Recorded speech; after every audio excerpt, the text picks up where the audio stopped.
وأشهد أن محمدًا عبده ورسوله صلى الله عليه وسلم أما بعد فإن أصدق الحديث كتاب الله وخير الهدي هدي محمد صلى الله عليه وسلم وشر الأمور محدثاتها وكل محدثة بدعة وكل بدعة ضلالة وكل ضلالة في النار.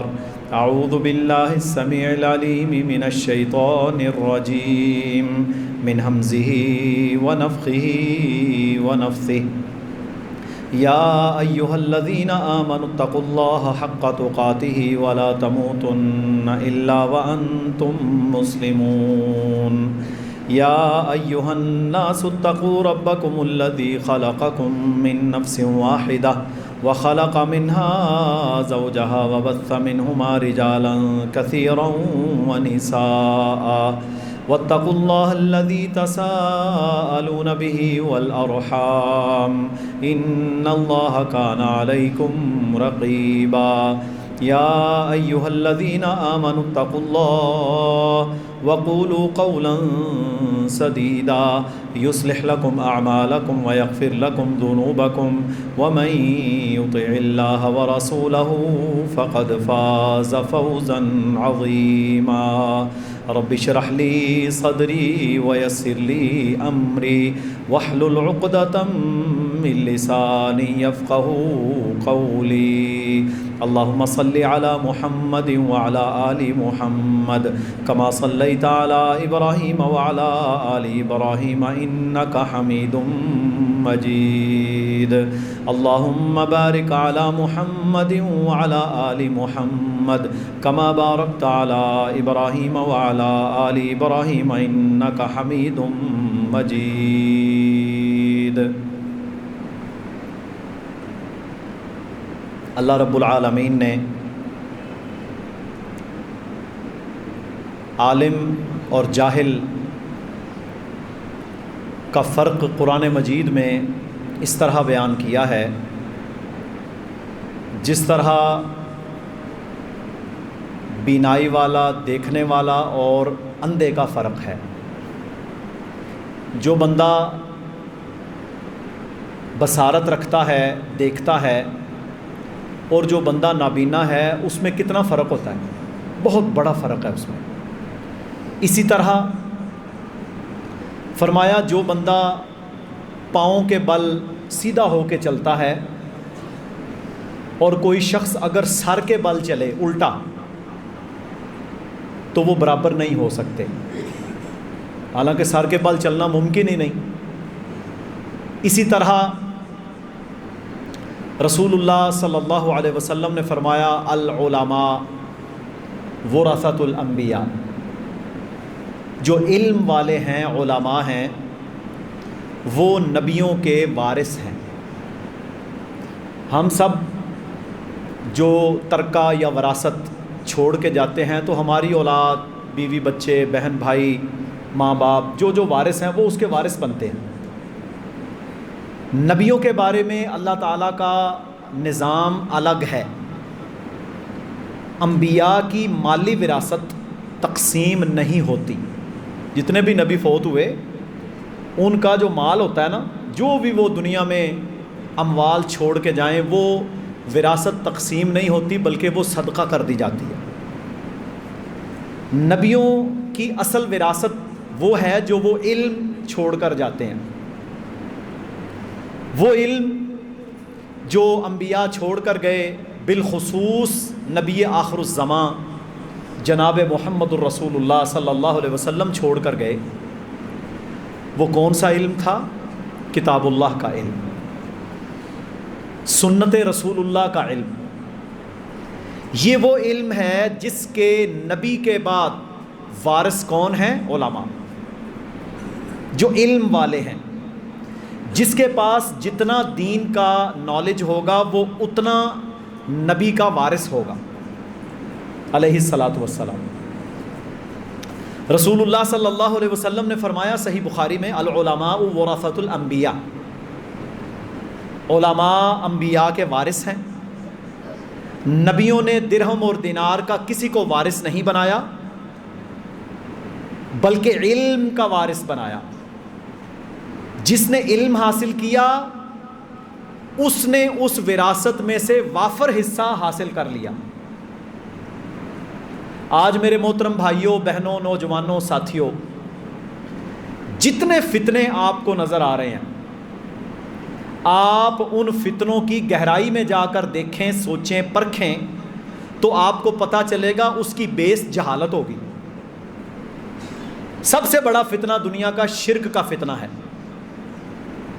اللہ کی ذات صفات میں کسی دوسرے کو کھڑا کرنا۔ اس کی بیس کیا ہے؟ جہالت۔ دوسرا بڑا فتنہ بدعات کا فتنہ ہے، نئے نئے کام، اپنی مرضی کا دین، اس کی بیس جہالت۔ تیسرا بڑا فتنہ ہے مسلمان کا قتل، لڑائی جھگڑے، فساد، دنگا، آپس کی لڑائیاں، نفرتیں، بغض، اس کی بنیاد جہالت۔ ہماری حالت تو یہ ہے کہ ہمیں اسلام کے بنیادی احکامات کا بھی علم نہیں ہے۔ ہر رمضان ہمارے پاس ایک قسم کے لوگ ایک ہی طرح کا سوال کرتے ہیں، چھوٹے چھوٹے مسائل، عقیدے کے مسائل، نکاح کے مسائل، طلاق کے مسائل۔ لوگوں کو جب ان بنیادی چیزوں کا نالج نہیں ہوتا تو کیا ہوتا ہے؟ معاشرے میں فساد بپا ہوتا ہے۔ اب ہمارے ہاں اکثر میرے پاس لوگ آتے ہیں، کہتے ہیں جی ہماری بچیاں بوڑھی ہو رہی ہیں، دوسرا کہتا ہے جی لڑکے ہیں ان کو رشتہ نہیں ملتا۔ آج کل یہ بڑا مسئلہ ہے۔ وجہ اس کی کیا ہے کہ ہم نے علم حاصل نہیں کیا کہ رشتہ کرنا کیسے ہے۔ آخر اس کی کوئی بیس تو ہے کوئی نہیں، رشتے کی بنیاد کیا ہے؟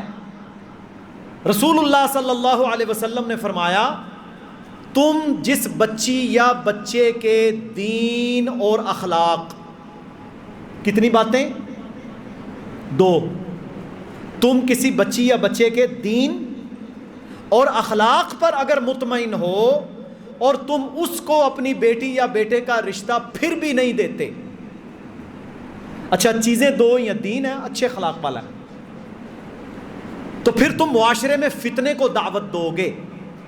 اچھا معاشرے میں ہم نے فتنے کو تو دعوت دے رکھی ہے، کروڑوں کا جہیز ہوگا، لڑکے کی ذاتی جناب 1 کنال کی فرنشڈ کوٹھی ہوگی، 2 لاکھ 2.5 لاکھ روپیہ مہینے کا وہ کمائے، امریکہ کا، برطانیہ کا اس کے پاس پاسپورٹ ہو، اس کی جناب اتنے مربع زمین ہو، فلانی برادری کا ہو، پھر ہو گیا رشتہ۔ پھر کیا ہوتا ہے؟ پھر جناب سٹیٹس کو پانے کے لیے انسان ساری زندگی ذلتیں اور رسوائیاں کاٹتا رہتا ہے، اور زنا اور بدکاری معاشرے میں عام ہوتی رہتی ہے۔ یہاں جو اللہ کے نبی نے فرمایا نا کہ تم اگر دین اور اخلاق پر مطمئن ہو، اچھا دین سے مراد کو یہ نہیں ہے کہ وہ مولوی ہو۔ یہ ہمارے ہاں بہت بڑی مسکنسیپشن ہے کہ ہم یہ سمجھتے ہیں دین سے مراد صرف مولوی ہے۔ نہیں، دین سے مراد وہ شخص ہے جس کی پوری زندگی قرآن و سنت کے مطابق ہے۔ وہ ڈاکٹر بھی ہو سکتا ہے، وہ سائنٹسٹ بھی ہو سکتا ہے، وہ تاجر بھی ہو سکتا ہے، وہ کوئی بھی ہو سکتا ہے۔ دین اچھا ہے اس کا، دین کے مطابق حلال کماتا ہے، اور اس کا اخلاق اچھا ہے، زانی، بدکار، شرابی 2 نمبر بندہ نہیں ہے، آپ اپنی بیٹی کا رشتہ اس کو دے دو۔ پھر یہ علم ہے نا، ہمارے ہاں یہ علم ہی کوئی نہیں، تسی لینڈ ٹور جو ہون چلے جو تسی۔ ہم نے ایسے لوگوں کو دیکھا کہ صرف برادری کی بنیاد پر وہ لوگ رشتہ نہیں کرتے، پھر بعد میں روتے ہیں، اور پھر جو رشتے اس علم کی مخالفت میں کیے جاتے ہیں، پھر طلاقیں، مصیبتیں، لڑائیاں جھگڑے، عدالتوں میں کیس، نسلیں برباد، اولاد برباد، کیا فائدہ ہوا؟ تو میرے بھائیوں بہنوں، علم جو ہے اس کو بنیاد بنایا جائے گا ہر مسئلہ کے اندر۔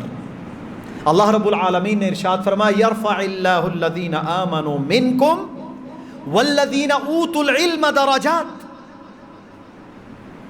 اللہ رب العالمین ان لوگوں کو اونچا کرتا ہے، ان کے درجے بلند کر دیتا ہے جو لوگ علم والے ہیں۔ سارے میرے بھائی اور میری بہنیں اور بچے یہ بات اپنے ذہن میں راسخ کر لیں کہ دین کا علم حاصل کرنا صرف مولوی کا کام نہیں ہے. آپ پر اللہ رب العالمین نے یہ ذمہ داری ڈالی ہے کہ آپ توحید کے بارے میں، سنت کے بارے میں، نماز کے بارے میں، روزہ کے بارے میں، حج اور زکوٰۃ کے بارے میں، بنیادی احکامات کے بارے میں علم حاصل کریں. یہ فرض ہے. قرآن ہمارے گھروں میں چھتیوں کے اوپر گرد و غبار کے اندر اٹا ہوا پڑا رہتا ہے، ہم قرآن تو پڑھتے نہیں. مسئلہ تو میرا سارا مسئلے کا حل کتاب اللہ میں موجود ہے، سنت رسول اللہ میں موجود ہے. لیکن میں نے کیا کیا؟ میں نے علم کا سارا بوجھ چند علماء یا مولویوں کے اوپر ڈال دیا. پھر کیا ہوا؟ پھر گمراہ لوگ آگے آئے جن کو قرآن و سنت کا نالج نہیں ہوتا، علم نہیں ہوتا.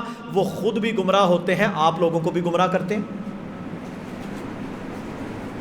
ایسے بھی تو لوگ موجود ہیں نا جن کا آج بھی یہ عقیدہ ہے کہ اگر میں نے اپنی بھینس کا دودھ فلاں دربار کے اوپر نہ چڑھایا تو اس کا دودھ خشک ہو جائے گا. ہے نا ایسا عقیدہ لوگوں کا؟ حالانکہ بھینس کے تھن میں دودھ اتارنے والا اللہ، اس کو صحت دینے والا اللہ، یہ سارے کام تو ہیں ہی رب العالمین کے. ایک ادنا سی مخلوق جو خود اللہ کی محتاج ہے وہ تجھے کیا دے گی؟ وجہ کیا ہے اس کی؟ جہالت. وجہ کیا ہے؟ جہالت. اب ایک حدیث ہے صحیح مسلم کی، میں صبح پڑھ رہا تھا ریاض الصالحین، اس کے اندر میرے بھائیوں یہ حدیث صحیح مسلم کی، رسول اللہ صلی اللہ علیہ وسلم نے فرمایا اللہ کے نزدیک عالم با عمل، یہاں عالم سے مراد با عمل ہے، وہ نہیں کہ جو علم والا ہو لیکن علم کی مخالفت کرے. فرمایا رسول اللہ صلی اللہ علیہ وسلم نے اللہ کے نزدیک ایک عالم اور عابد، عابد سے مراد پتہ کون ہے؟ جس کے پاس علم کوئی نہیں لیکن عبادت بڑی کرتا ہے، جس کے پاس علم کوئی نہیں لیکن نمازی بھی ہے، سارا ہے. فرمایا ایک عالم جو عمل والا ہے اور ایک عبادت کرنے والا جو علم سے کورا ہے، ان کی مثال میرے نزدیک، اللہ کے نزدیک اس طرح ہے جس طرح تمہارے اندر، آپ نے فرمایا میری اور ایک ادنا بندے کی مثال ہے. اللہ کے نبی نے اپنی مثال دی ہے. فرمایا جس طرح میں محمد صلی اللہ علیہ وسلم اور تم میں سے ایک ادنا انسان ہے، اسی طرح ایک عالم اور عابد کا فرق ہے. تو میرے بھائیوں اور بہنوں، جب سے ہم نے دین کا اصل علم حاصل کرنا چھوڑا اس وقت سے گمراہیاں ہمارے اندر آئیں. ہم نے اولادوں کو نہیں سکھایا، بیویوں کو نہیں سکھایا، گھروں میں اس کو شامل نہیں کیا، قرآن کا ترجمہ اس کو نہیں پڑھا، حدیث کا رسوخ ہم نے حاصل نہیں کیا، دعائیں ہم نے نہیں یاد کی، نماز کا طریقہ ہم نے نہیں سیکھا، وضو کے احکامات ہم نے نہیں سیکھے، طہارت کے احکامات ہم نے نہیں سیکھے. ہم تو اتنے جاہل ہیں کہ میرے پاس ایک شخص آیا، کہتا ہے مجھے 10 سال سے زیادہ عرصہ ہو چکا ہے میری شادی کا، میں نے ایک خطبہ سنا، اس خطبے میں مجھے پتا چلا کہ غسل جنابت کیا چیز ہے. 10 سال شادی کو ہو گئے، نہ مرد کو پتا نہ عورت کو پتا کہ غسل کا طریقہ ہے بھی یا غسل کرنا بھی لازم ہے کہ نہیں. کوئی حد ہے یار. یہ ہماری حالت ہے. اور میرے بھائیوں، لوگ پریا پنچایت والے بڑا جناب اپنے آپ کو وہ مامے خاں اور پاٹے خاں سمجھتا ہوگا، لیکن اس کو بنیادی طور پر اس بات کا بھی علم نہیں ہے کہ غسل کے احکامات کیا ہیں. تو علم کے ساتھ رسوخ حاصل کریں. آپ کے پاس فارغ وقت ہوتا ہے، ٹھیک ہے آپ کتاب نہیں پڑھ سکتے، موبائل کے اندر ایپس کریں. آج تو الحمدللہ آپ کو ابن کثیر ملے گی، آپ کو بہترین قسم کی تفاسیر اور احادیث کی کتابیں ملیں گی. آپ پڑھ نہیں سکتے تو سن لیں، ویڈیو دیکھیں، آپ کو پتا چلے کہ دین کا علم کیا ہے. یہ علم حاصل نہیں ہوگا تو میرے محترم بھائیوں پھر ہم نے دیکھا ہے کہ ہمارے ماحول اور معاشرے کے اندر کیا جاری ہے. کالجز میں کیا جاری ہے, یونیورسٹیوں میں کیا جاری ہے, ماحول میں. وجہ کیا ہے؟ علم. علم نہیں.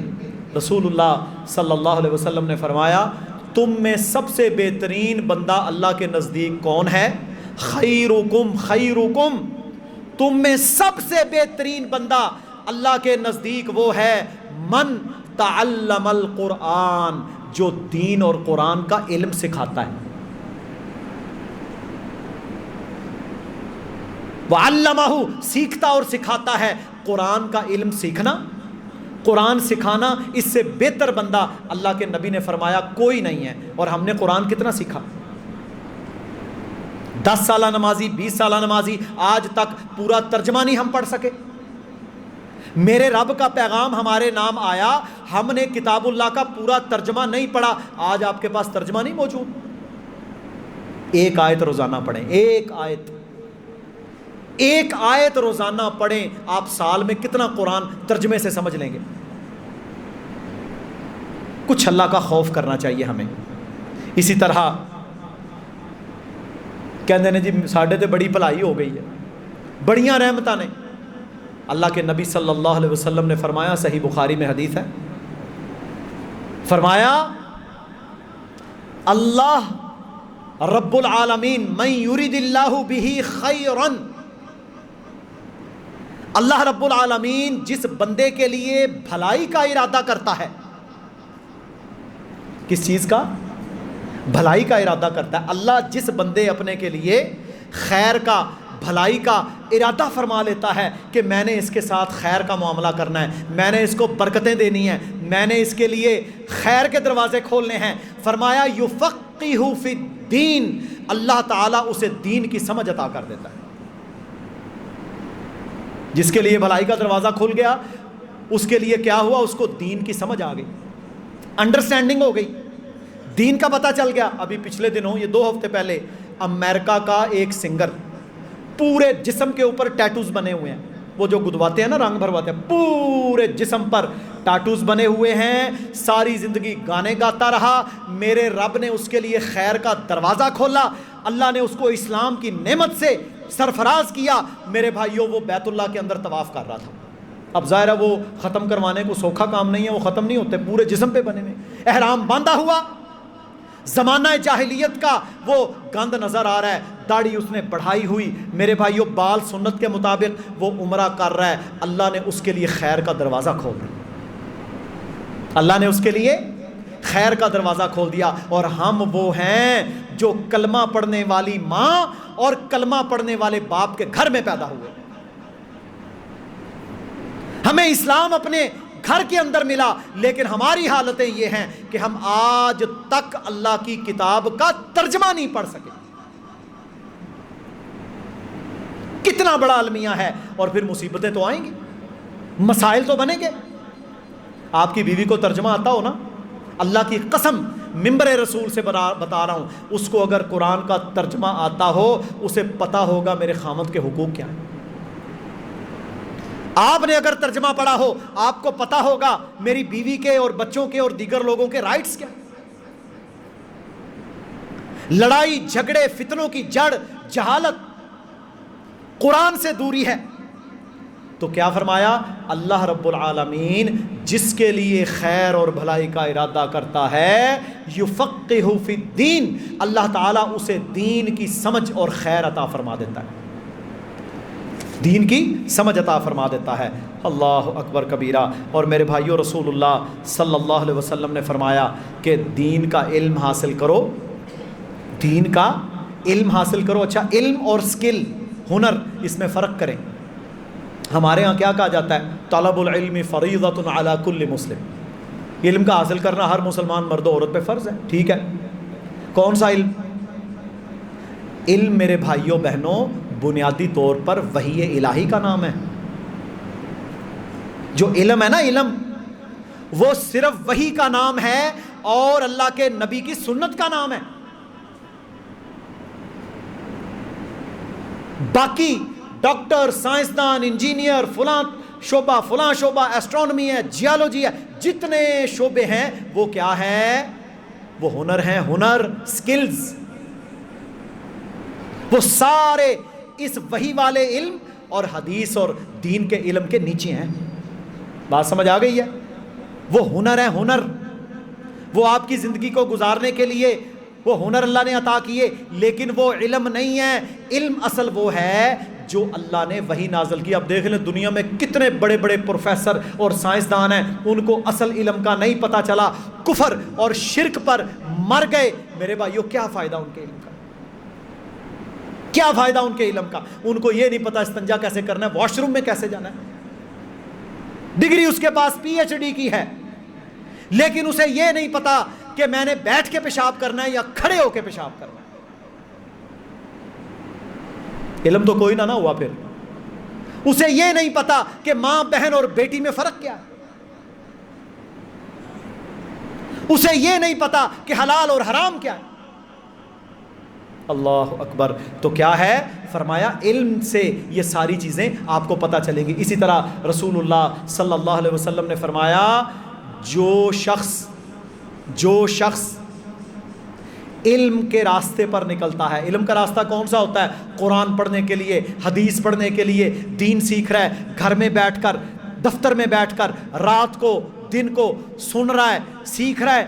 فرمایا جو بندہ اس راستے پہ چل رہا ہوتا ہے، اللہ رب العالمین کی ساری مخلوق اس کے لیے دعائیں کرتی ہے.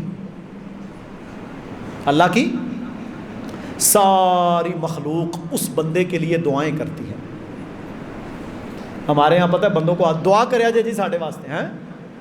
کوئی حج پہ جا رہا عمرے پہ، دعائیں کیجئے، ٹھیک ہے کہنا جائز ہے، لیکن وہ تو ایک بندہ ہے جسے آپ کہہ رہے ہیں مجھے دعاؤں میں یاد رکھنا. آپ قرآن کی ایک آیت سیکھنے کے لیے، حدیث سیکھنے کے لیے آپ اپنا وقت نکالیں. میرا رب کہتا ہے، رسول اللہ صلی اللہ علیہ وسلم نے فرمایا کہ اللہ تعالیٰ کی ساری مخلوق اس کے لیے دعائیں کرتی ہے، حتیٰ کہ سمندر کی مچھلیاں اس کے لیے دعائیں کرتی ہیں. اور سمندر میں مچھلیوں کی تعداد ان گنت ہے. بات سمجھ آئی ہے؟ ساری مخلوق کی دعائیں آپ کو کب ملیں گی؟ جب آپ قرآن سیکھیں گے، جب آپ اللہ کے نبی کی حدیث سیکھیں گے، جب آپ کوئی دعا سیکھیں گے، جب آپ اسلام کی کوئی بات سیکھیں گے، جب آپ نیکی کا کوئی کلمہ سیکھیں گے، تو ساری مخلوق انشاءاللہ آپ کے لیے دعائیں کرے گی.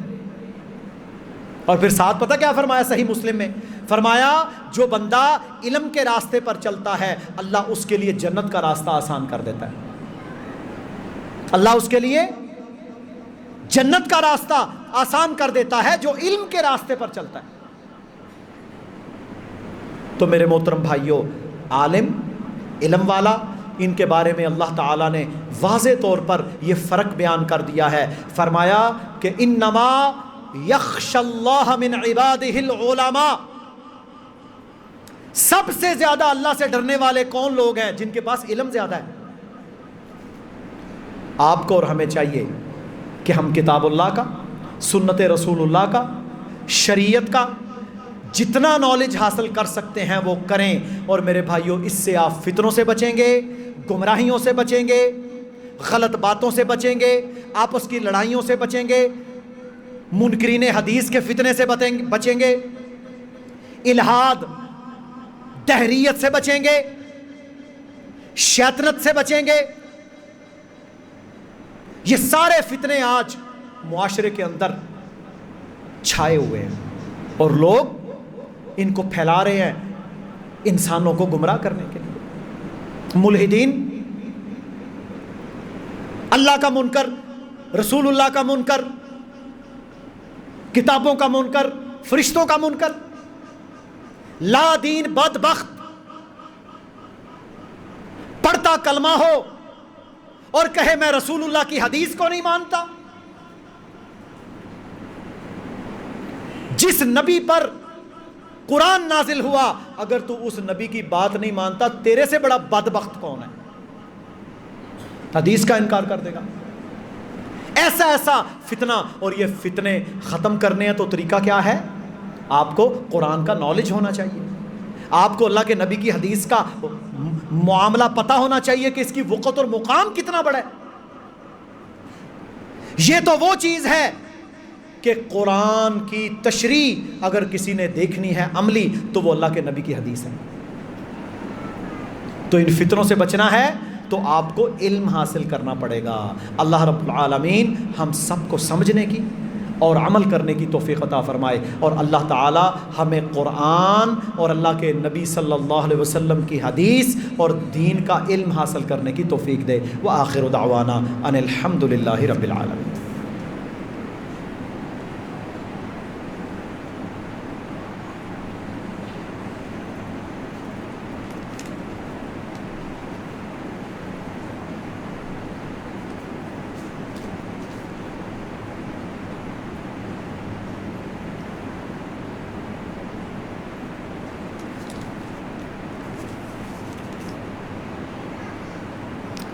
ان الحمد للہ نحمده ونستعینه ونستغفره ونعوذ باللہ من شرور انفسنا ومن سیئات اعمالنا من يهده الله فلا مضل له ومن يضلل فلا هادي له اشهد ان لا اله الا الله وحده لا شريك له واشهد ان محمدا عبده ورسوله اما بعد۔ محترم بھائیوں، اللہ کے نبی صلی اللہ علیہ وسلم کا فرمان جو کہ سنن ابو داود اور ترمذی کے اندر موجود ہے، فرمایا جو شخص خوب اچھی طرح سے جمعہ کے دن غسل کر کے گھر سے نکلا، پیدل چلا، سوار نہ ہوا، راستے میں جہاں سے گزرا اس راستے کا حق ادا کیا، یعنی لوگوں کو سلام کرتا ہوا آیا، امام کے منبر پر چڑھنے سے پہلے وہ مسجد میں پہنچ کر بالکل قریب ہو کر بیٹھا اور اس نے پورے غور کے ساتھ خطبہ جمعہ کو سنا، کوئی لغو حرکت نہیں کی، یعنی جمعہ کے دوران باتیں اور تنکے توڑنا اور خارج کرنا اور بالوں سے کھیلنا وغیرہ، لغو حرکت، کوئی لغو حرکت نہیں کی۔ فرمایا جس نے یہ کام کیے اللہ رب العالمین اسے ہر قدم کے بدلے 100 قدم آیا ہے، 1000 قدم آیا ہے یا 1,00,000 قدم آیا ہے، اللہ رب العالمین اسے ہر قدم کے بدلے 1 سال کے روزے نفلی، کتنے جی؟ اور پائی ایک نہیں رکھن ہوندا، رمضان کے بعد کتنے لوگ ہیں جنہوں نے روزے رکھے؟ 1 سال کے نفلی روزے اور 1 سال کی راتوں کے قیام یعنی تہجد کا اجر اللہ اسے عطا کرے گا۔ بالکل صحیح حدیث رسول اللہ صلی اللہ علیہ وسلم کا فرمان سنن ترمذی اور سنن ابو داود کے اندر۔ اب میرے بھائیوں، ہم سب ذرا اپنے آپ کو تولیں کہ میں کہاں کھڑا ہوں۔ جمعہ کا دن، چھٹی کا دن، گھر بھی اللہ نے دیا، غسل کے لیے سامان بھی فراہم کیا، کپڑے بھی موجود، کاروبار بھی آج کوئی نہیں، مصروفیت بھی کوئی نہیں، سفر میں بھی کوئی نہیں پھنسا، ایمرجنسی بھی کوئی نہیں تھی، بیمار بھی نہیں تھا، لیکن جناب اس وقت مسجد میں آیا جب بالکل نماز ہونے کو تیار ہے۔ میرے محترم بھائیوں، اپنے بچوں کو اگر وہ 90+ یا A++ نمبر نہ لیں، آپ جناب آنکھیں نکالتے ہیں، اور جب جمعے کا دن ہو جہاں آپ کی دنیا اور آخرت سنورنی ہے وہاں ہمیں پرواہ کوئی نہیں۔ اب دیکھیں نا، ایک بندہ 100 قدم آیا ہے، اسے 100 سال کے روزے اور 100 سال کی نماز تہجد کا اجر صرف ان چند کاموں سے ملے گا۔ کرنا تو ہے، آئے تو آپ ہیں نا، صرف کیا ہے آپ کو اجر کس چیز کا ملنا ہے؟ آپ نے صبح 10-11 بجے پورے رسوخ کے ساتھ غسل کرنا ہے، دماغ میں یہ چل رہا ہے کہ میں نے انشاءاللہ اس سنت پر عمل کرنا ہے۔ پچھلے دنوں ایک عربی بزرگ بڑا ہی لمبا کو ریگستان میں سفر کر کے جا رہے تھے، عربی چوغا پہنا ہوا، وہ جناب اسی سنت پر عمل کر رہے ہیں۔ ایک بندہ پاس سے بڑی گاڑی کے اوپر گزرتا ہے، روکتا ہے، سلام کرتا ہے، بابا جی سے کہتا ہے بابا جی آئیں بیٹھ جائیں، کہتا ہے آپ جاؤ، میں نے انشاءاللہ اس سنت پر عمل کرنا ہے۔ کتنا اجر لے گئے وہ؟ اور آپ دیکھیں اگر آپ کو 1000 سال کے نفلی روزے 1000 سال کی راتوں کے قیام کا اجر ملے، یہ کوئی میں بابے کی کتاب نہیں، یہ حدیث بتا رہا ہوں، اللہ کے نبی کا فرمان۔ اور پھر دوسرا فرمایا جو سب سے پہلے مسجد میں جمعہ ادا کرنے کے لیے آئے گا جبکہ ممبر پر ابھی خطیب نہ چڑھا ہو، اسے اونٹ کی قربانی کا اجر ملے گا۔ آپ میں سے کتنے ہیں جو اونٹ کی قربانی افورڈ کر سکتے ہیں؟ آج کل 3-4 لاکھ کا تو ہوگا، 5 لاکھ کا کون ہے جو اونٹ کی قربانی افورڈ کر سکے؟ صرف کس وجہ سے اجر ملے گا؟ جب آپ وقت پہ آئیں گے۔ تو میرے بھائیوں، آپ کے وقت پر آنے سے میرا کوئی فائدہ تو نہیں ہے، کس کا فائدہ ہے؟ آپ کا اپنا فائدہ ہے۔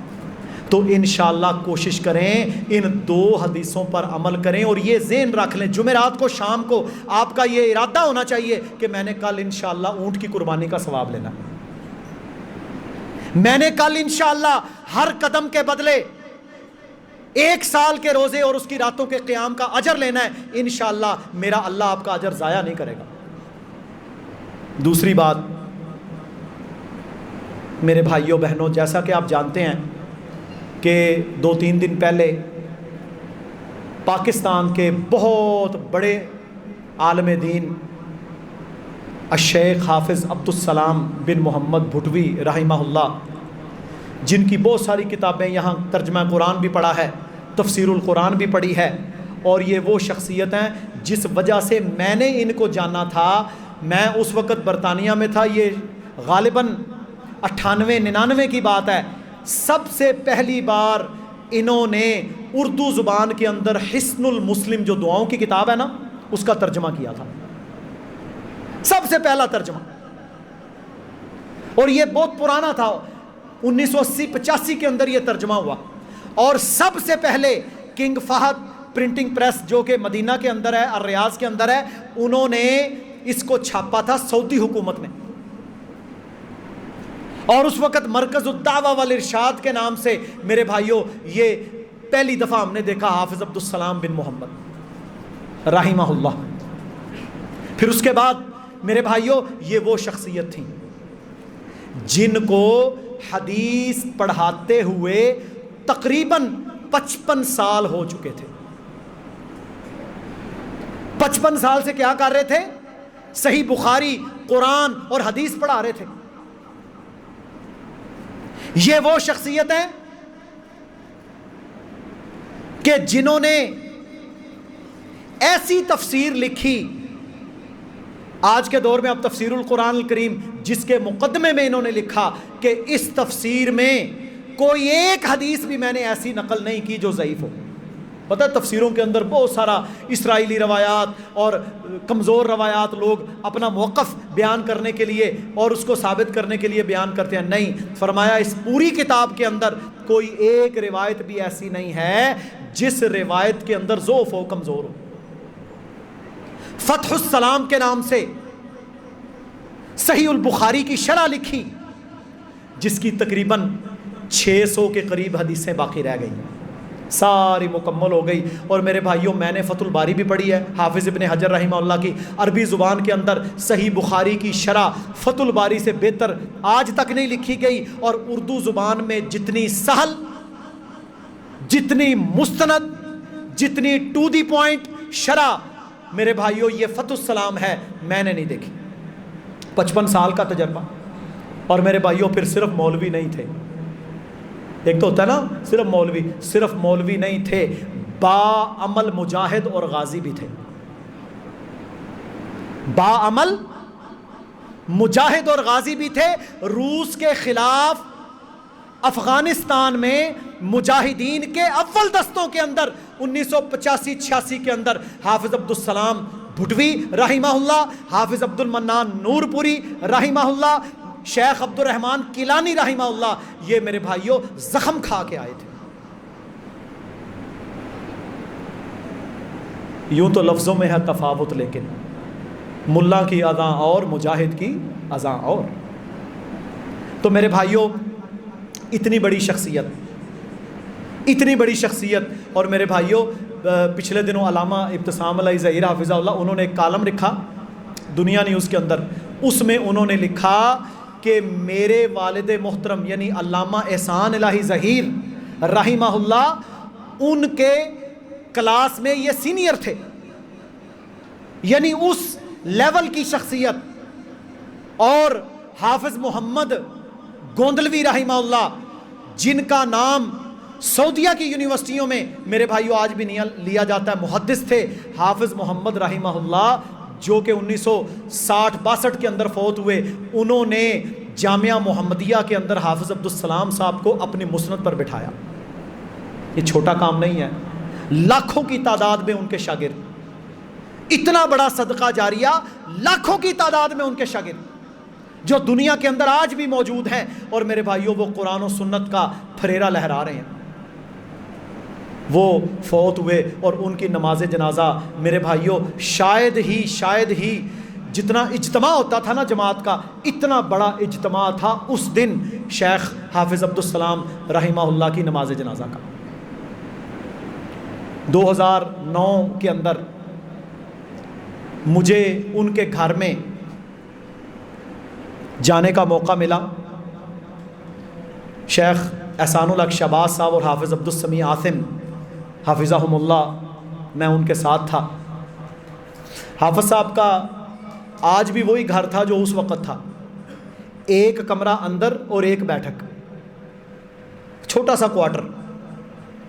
تو میرے بھائیوں جب ہم وہاں گئے تو حافظ صاحب نے ہمیں خود لا کر اپنے ہاتھوں سے کھانا پانی جو موجود تھا پیش کیا۔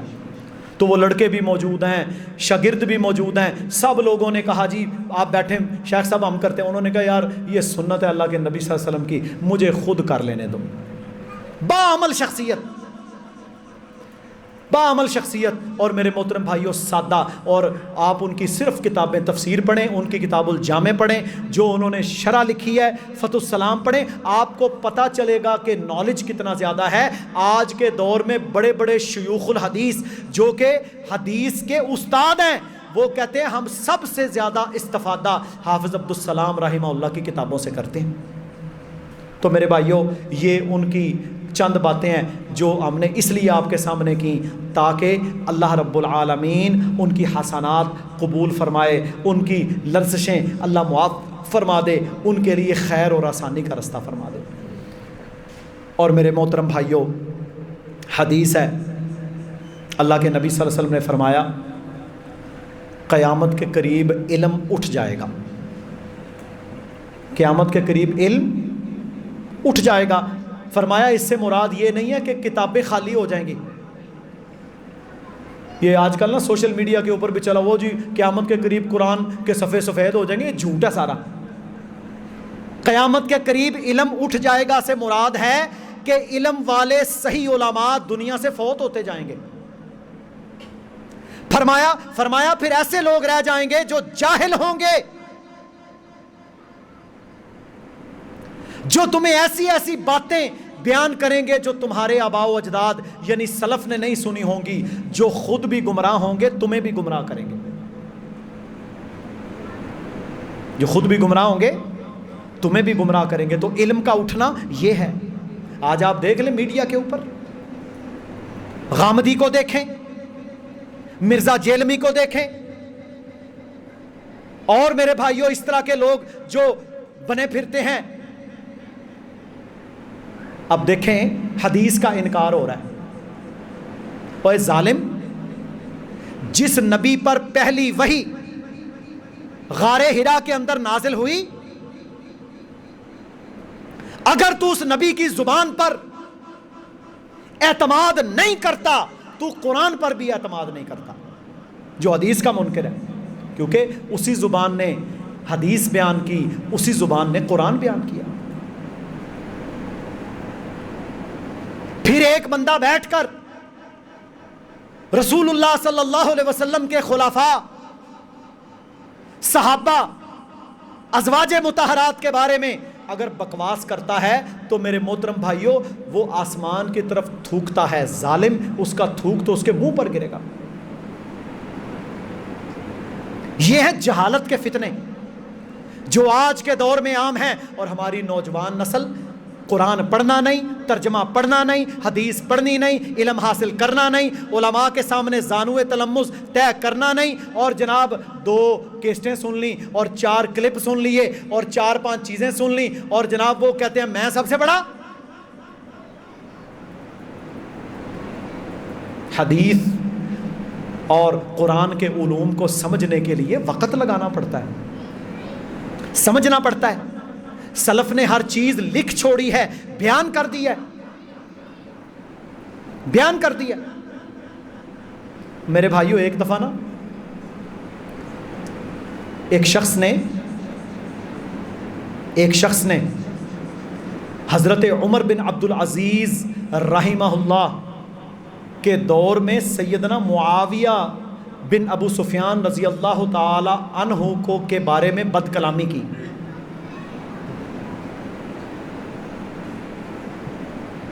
حضرت معاویہ کے بارے میں بکواس کیا، تو وہاں پر انہوں نے فرمایا کہ وہ مٹی